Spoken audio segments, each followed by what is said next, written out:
pokazalo se, da so dejansko kiti velik ponor ogljika, zato ker ko poginejo, to ogromno količino ogljika, ki ga imajo v svojih telesih, ker so tako veliki, odneso dol na morsko dno, kjer postane dostopen za organizme, ki to razkrajajo na morskem dnu. To je prvi od mehanizmov. Drugi mehanizem je to, da kiti prinesejo nutriente iz globin, kjer se prehranjujejo, gor na površino, kjer iztrebljajo. Tako da dejansko iztrebki kitov na površini postanejo hrana za fitoplankton, za rastlinski plankton, in večja količina rastlinskega planktona lahko več ogljika veže iz atmosfere na površju vode. In zato je to en izmed zelo pomembnih mehanizmov.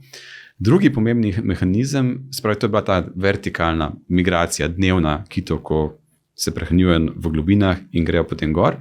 Primer tega so recimo glavači, kiti glavači. Drug mehanizem so recimo vosati kiti, ki pa delajo te dolge migracije sezonske med polarnimi območji, kjer se prehranjujejo, in tropskimi območji, kjer se razmnožujejo. In te kiti prinesejo iz območij, ki so bogate s hranili, recimo okoli severnega pola in okoli južnega pola, prinesejo hranila v obliki,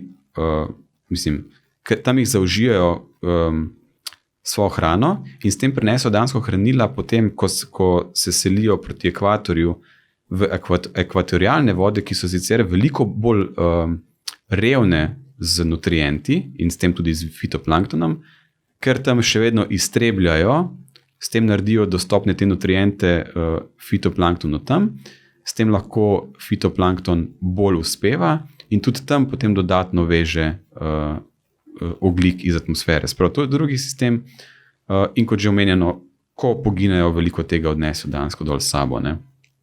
Tako da en izmed... Pravzaprav, kot bi drevesa hodila, če te lahko. Dejansko, ja.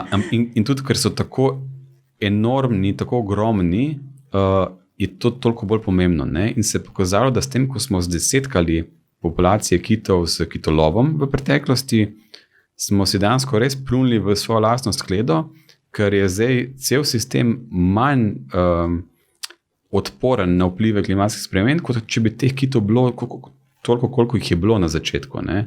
In zato dejansko en izmed glavnih stvari, ki jih lahko naredimo za blaženje klimatskih sprememb, in to ne govorim zato, ker se pač ukvarjam s temi živalmi v smislu, moja žival je najbolj pomembna, ampak je dejansko to res en izmed najboljših stvari, ki jih lahko naredimo, da izboljšamo varstvo kitov, ker pomagajo pri tem ogljičnem ciklu.